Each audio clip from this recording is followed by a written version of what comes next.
This is DeBunked TV. What is truth? They are two different claims.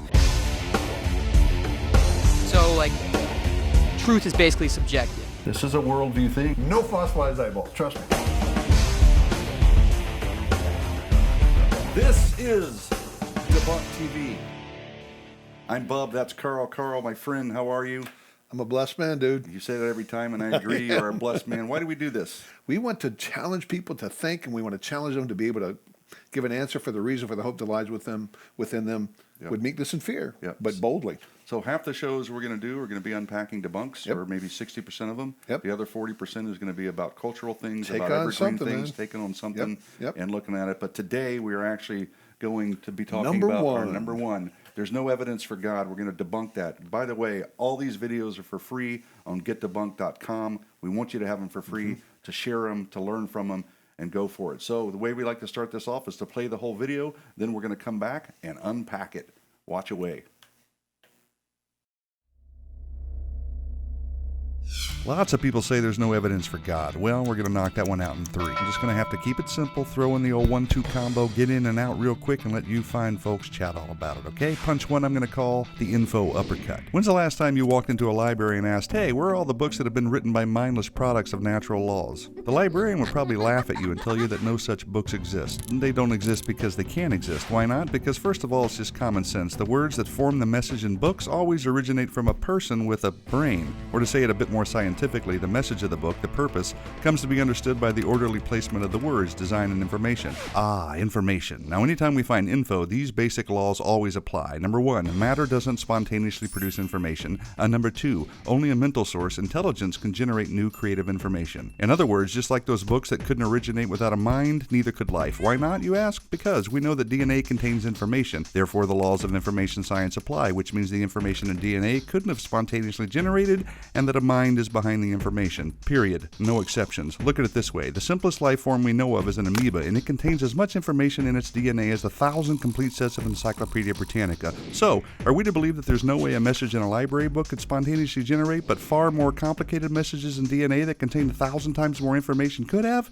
Not likely. You see, when it comes to life or anything else that contains information, the laws of information science confirm the necessity of a creative mind. And guess what? In the very first book of the Bible, it just happens to mention that. In the beginning, God created. Bam! Uppercut lands on the chin. And now here comes the indefensible head blow. We'll call this the Nada Big Bang Bing swing, the KO to the claim that there's no evidence of God, the law of causality, left hook of doom. It goes like this. Everything that had a beginning had a cause. The universe had a beginning, therefore the universe had a cause. Now, either something caused the universe to come into existence, or nothing caused it.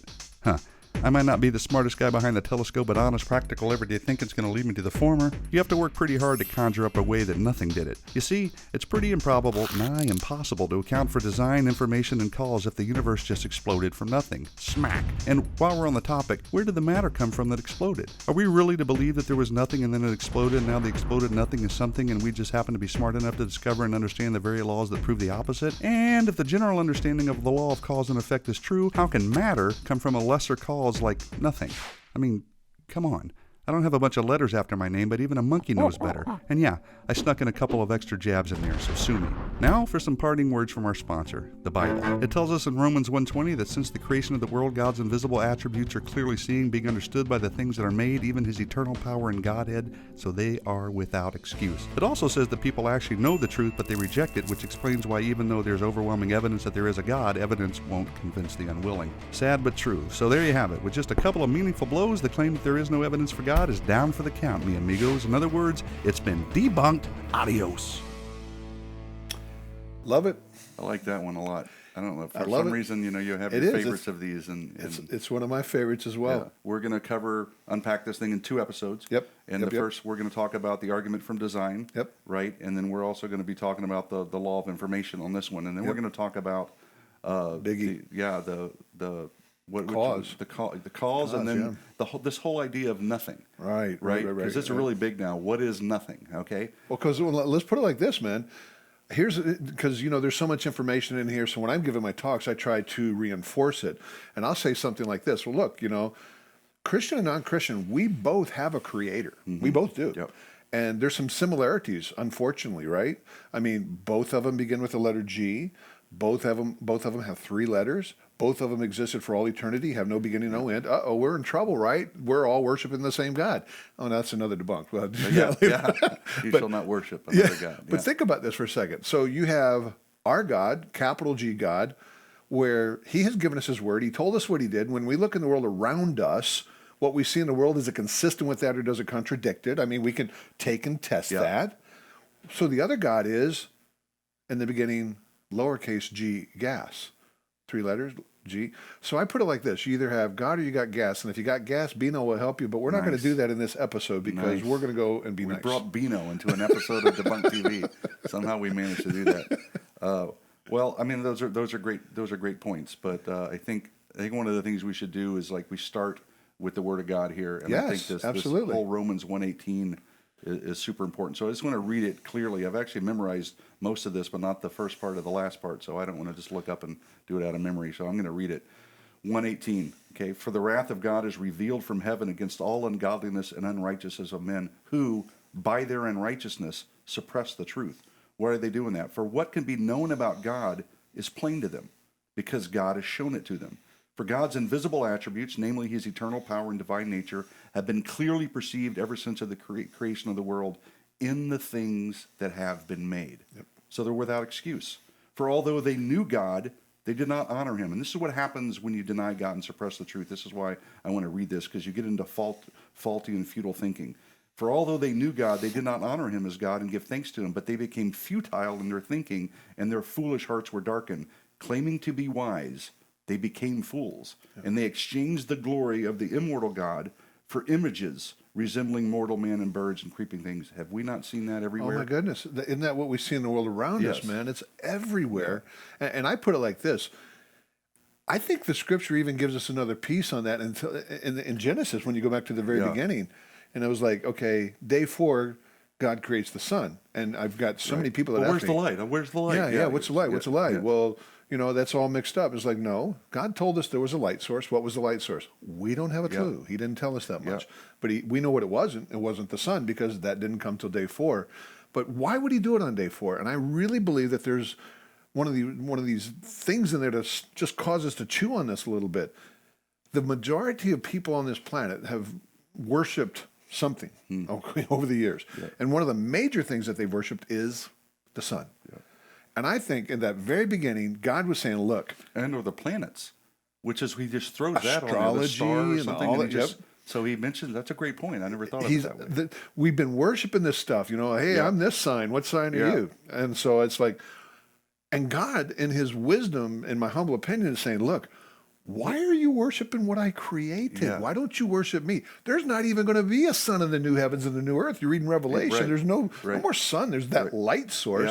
So it's like, I think even there in the very beginning, God was setting it up to say, guys, quit worshiping what I made. I'm going to do it so out of order for you, just to let you know that has zero consequence of who I really am. Exactly that verse, I am man. God. That's right. And I created the way that he wanted to. And that's a good point. I think he's always 50,000 layers deep. God's doing stuff. So, I mean, again, we don't make this stuff up. No. We don't just go, let's make up a question and debunk it. Nope. These people you ask people on the streets, where we're about to go to a mic'd up thing, is there evidence for God? Crazy answers. Here we go. Crazy things. Hey guys, it's Becca B. JJ Jackson, We're here on Lake Worth Pier. We're gonna ask people. where do you think all of this came from? God. So our first question is just, where do you think all this came from? How do we all get here? Oh man.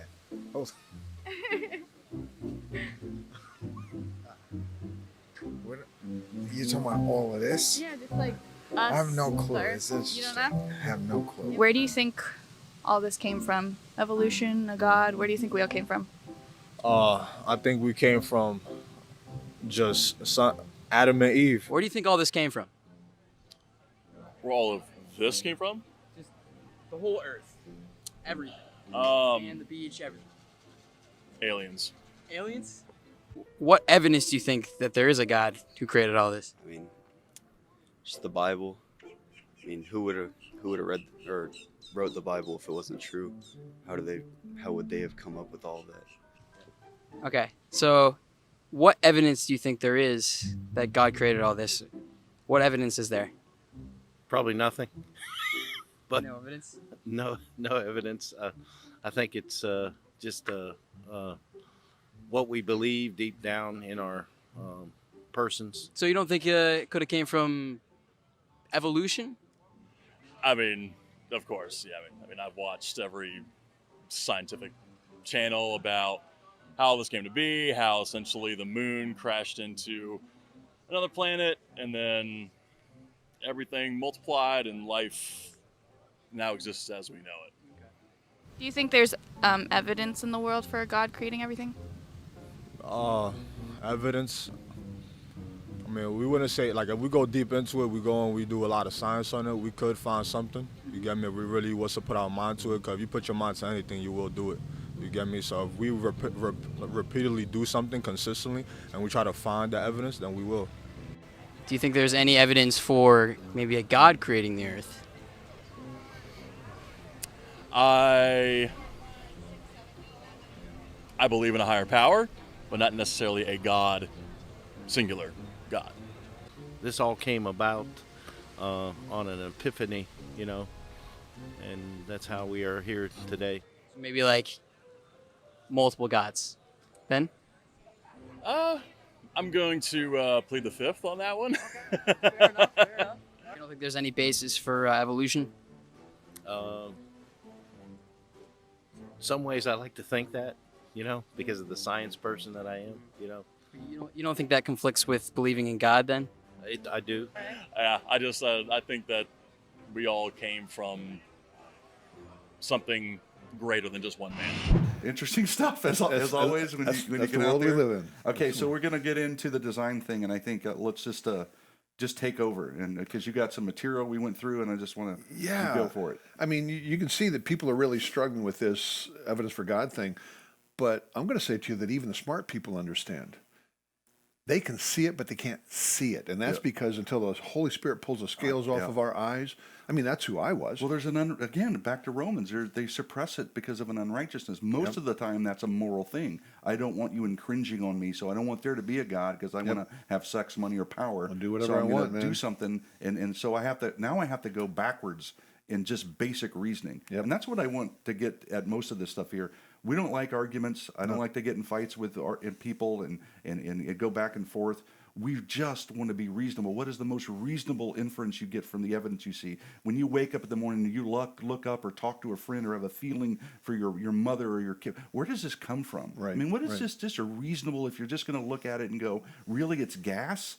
That made, that formed a rock, and then the rock formed consciousness, and then life came out. You just it gets absurd. So, if you don't have the right starting point of thinking from God, it just gets absurd. Changes everything. Even if you're brilliant. Absolutely. I put it like this, Christian and non-Christian, we all have the same evidence. Yeah. We've all got the same rocks, same stars, same people. Why do we understand and explain the evidence so differently? Yeah. Has nothing to do with evidence. It has everything to do with the starting point or the worldview. Yeah.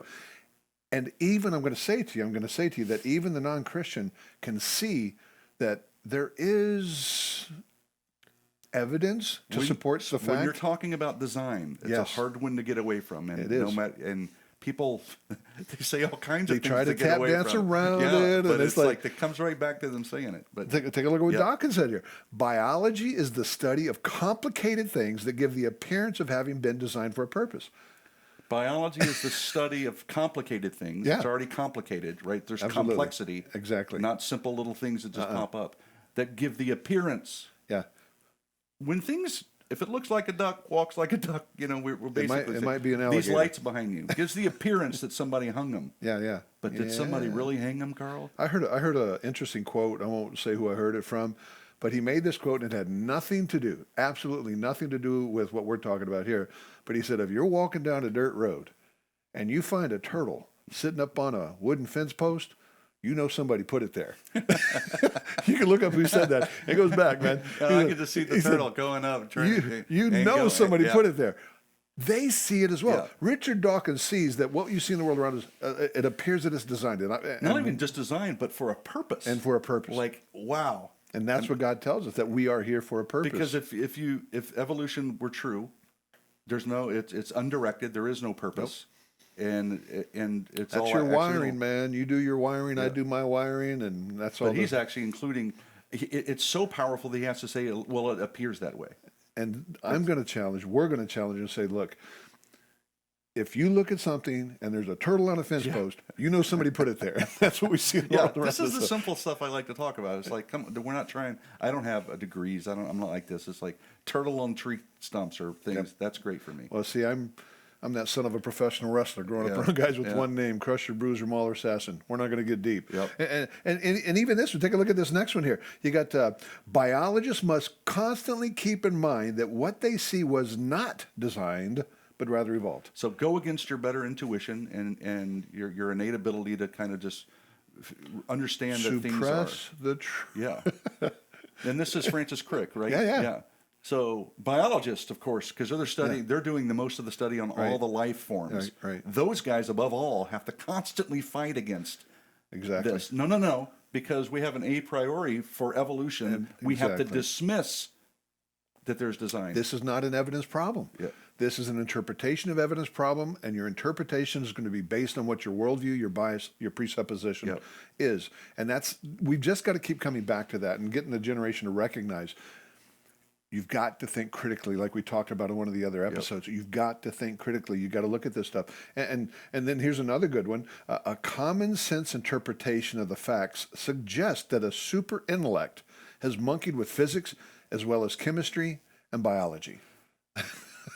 Sir Fred Hoyle here, who is a British astronomer. All these brilliant guys studying the stuff. He comes up with it. I love the first part. That's what we're really talking about. Exactly right. And where we said it in the debunk. Come on, I don't have a lot of letters after my name, but you look at this stuff, it just screams of God and design. It is common sense. It is common sense. Yeah. And so these arguments that we're using and showing, to me, really don't take a genius to figure that out. You can look at this stuff and know there had to be something involved. And we're just staying superficial here. I mean, it can get really deep. Oh yeah, it can go on and on and on. But I think if you were to look just at how things are supposed to evolve, right? Mm-hmm. You have natural selection on top of mutations that very little at a time adapt onto something that was already there. Right. So which means if that's going on, a second thing and a third thing and a fourth thing and a fifth thing and a sixth thing that all have to work together to get one thing can't work. They can't work together. It's like Behe's irreducible complexity, right? You get a mousetrap and you take any part of that out, it's not a mousetrap anymore and it can't function. Oh. And without any functioning of the mousetrap piece, right? Yeah. But Bub, you take the trigger out that holds the mechanism up, and there's one professor that used this. Yes. He walks in and he uses it as a tie clip, and see, it does have a purpose as a tie clip. But you still didn't explain where the wood came from, where the spring came from, where the metal came from, and by the way, how it all got stuck together. But you made it a purpose. But I'm just still saying someone had to craft that together. Absolutely. The point is, he couldn't just. He had to clip it together. Exactly. A human mind clipped it together using all of its parts. Exactly. So no matter where you go, the whole idea is that to naturally select it has to be there, and it has to have a purpose forward. So multiple functions working together already seems to be a massively improbable thing. If you think of think of the human body, right? You have some stuff on all the systems. You think about this. 10 major systems are responsible for the body's function. And when you look at those 10 systems there, you've got reproductive, cardiovascular. It goes on and on and on. I'm not going to get deep, but I'm going to say it like this. You take any one of those out, none of the rest are going to be worth a whole lot. Yeah. You've got your skeletal structure, but think about this. What good is a skeletal structure without the muscles to keep all the skeleton together and give it the ability to move? Yeah. But what good are the muscles and the skeleton if you don't have the cardiovascular, so that now you're breathing and you're moving life through this thing? And what good is that if you don't? Guys, this thing is amazing. Forget just taking the eye and what Darwin had to say about the eye. That's already incredible, yeah. That's just one piece. Take all 10 of these pieces and put them together. That's too deep. I can't do it. Brain, most complex structure in the known universe. Secular quote. Yeah. I can't talk to you about the brain, but I can talk to you about something like mucus. Mucus. Mucus is awesome, It's dude. not. It's not awesome. It is. It's not. Mucus is awesome. I want you to think about this. Yes, I will say this. Mucus is awesome. We need T-shirts. Yeah, Mucus. perfect. Yeah, that's what I want to be seen as that. Hey, we would not be here without mucus. This is how important it is. And think about this for a second. A car, an automobile, in order for it to drive thousands of miles, it has an air filter. Why? Because it's collecting all these particles before they get into the engine to destroy the engine. Well, guess what? We have an air filter. It's called mucus. It's awesome. All right, so now in our lungs we have mucus that catches the air particles. That's great. No, that's really bad. Because if your lungs fill up with mucus, Get pneumonia or die or something. you're dead, Yeah, right? Yeah. So we're all dead. Nobody's here because our lungs are all filled with mucus. No, no, no, no. It's an amazing stroke of luck because what happened is over millions of years, all right, you got these tiny hair in your lung called cilia, all right? And those cilia just so happen, they all beat in sequence in the right direction. Because if they were beating all different directions, we're all dead. Can't get the mucus out. So they all beat, driving the mucus up to our throat here so we can change our air filter. That's great. No, we're dead. You're dead if that happens. The mucus, man. The mucus is too sticky. It's too heavy. Those tiny cilia can't move the mucus, so none of us are here. Because here it is. It's an amazing stroke of luck. Over millions of years, we got a layer of water inside of our lung that just goes to the right depth, so it just gets to the point where the tip of that cilia breaks the plane of the water. The mucus just so happens to float on water, so when the tip of the cilia hits the bottom of the mucus, it drives it up so we can change our air filter. By the way, have you ever gone into the doctor and said, hey, I think I'm running a quart low, you know, can we get how does that happen, guys? I mean, forget about all that. Forget about all that. Mucus, you're dead. Yeah, and without how mucus. complex is that? Well, I love it when you say that, you know, the right left-handedness and then the up, everything. I mean, how does that get designed? How does that get built? Your eyes, in order to see, I don't care how bored you are right now, the fact that you can hear this presentation is a gift from God. Your eyes, in order to see anything that's not moving, have tiny muscles attached to your eyes that twitch your eyes 30 to 70 times, hear me, a second. Your eyes are twitching 30 to 70 times a second, and you couldn't tell it. Twitch. You couldn't do it. Yeah. You couldn't do it. You can't. Yeah, you can't. It does it automatically because if they don't twitch, you don't see anything that's not moving. It would just disappear. It'd be like the Cheshire Cat in Alice in Wonderland. You have to turn your head to see anything that's not moving. That'd be a bad life, man. We're walking through life. Hey, how y'all doing? That's how we develop all our cameras, even all the stuff that we see in the design. So, guys, brilliant. Forget about all of this. This is deep. Give us the mucus. This is Give deep. us the eyes. Oh my goodness. Yeah. guys. Well, I mean, in summary to this section, we could go on and on about the design stuff, but this is interesting. This is Greenstein. He says, as we survey all the evidence, the thought insistently arises that some supernatural agency, he puts it in a small a, but then he goes, no, wait a second, rather capital agency must be involved. Is it possible that suddenly, without intending to, we have stumbled upon scientific proof of the existence of a supreme being? Was it God who stepped in and so providentially crafted the cosmos for our benefit? It's a good question. My answer is yes, of course it is. But that's we're going to move into the information section now, and which I love. Yes. And we'll go to some prominent guys. Look up here. This is Mr. Gates. Human DNA is like a computer program, but far, far more advanced than any software we've ever created. Yep. Dr. Gitt. Now, who's Dr. Gitt? Tell me about this guy. Werner Gitt's a neat guy, man. I had the privilege of doing a couple conferences with him, and he is like an information specialist, a German professor, very, very respected. His book is in the beginning, Information. Right. Right. So here's what he says. Because information is required for all life processes, get that, required for all life processes, it can be stated unequivocally that information is an essential characteristic of all life. All efforts to explain life processes in terms of physics and chemistry only will always be unsuccessful. This is the fundamental problem confronting present-day biology, which is based on evolution. The way I look at it is simple. You think of a computer program. Let's go back to the Bill Gates thing. DNA is 1,000 times more complicated than a computer program. We know that it takes what to make a program? Programmers. Yep. This is simple stuff. A guy's sitting there and he's writing code. Code is the language, just like the DNA language. It's bits of information, ones and zeros, thought through with all this types of program. Now, if I introduce random stuff into a program, what happens? Good stuff. No, it crashes. You've done it before. Your computers fall apart. You do one little thing wrong on your phone. You got to reshut it down because that means something got in there. And you introduce a virus to it's completely gone. Right? So the same thing is how we look at how did this all of this arise. Right. It has to have information from an outside source coming in and saying, I'm going to program this to have a function so that X and Y can happen. And so multiple diversities of things. Each system has its own DNA. Yeah. I mean, the lizard, the human, everything has its own blueprint, right? And it's programmed in. And if you put wrong functions, it's gone. So it can't have evolved. Right. Just, I mean, if you just think of the astronomical numbers it takes to build a protein out. Let me give you a piece on this, man.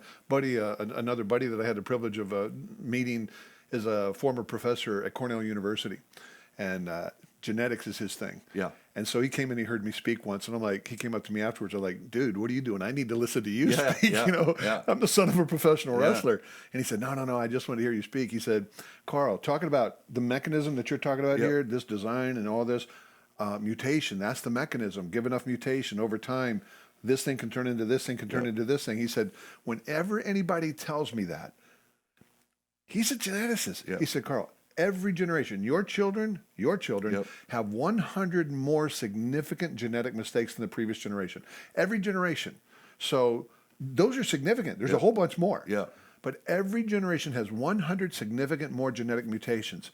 He said, anybody that tells me that mutation is the mechanism by which we got a worm to turn into a fish, to turn into a reptile, to turn into a rat, to turn into a wolf, to go back into the ocean to become a blue whale. That's the same as telling me you take a 1968 Volkswagen Beetle, put it in your driveway, go out every day with a ball peen hammer and hit it 100 times and think in 1,000 years you're going to have a Porsche. It's exactly the opposite. It's the opposite direction. Yeah, it's going the opposite direction. We're losing information. Entropy is actually pulling it away and moving us more to chaos. It's not the other way around. So how in the world is the biological world is the only thing that's moving against it when everything else around it is pulling you the other way? It's unbelievable. And so when Dr. Gitt talks on DNA and the information and what it shows, I got only one thing, man. I'm like, thank you, Jesus. You're amazing. So next time we're going to get into cause and this whole idea of nothing, but hopefully that helps you unpack the first two things we're talking about in Debunk number 1. Go back and watch that.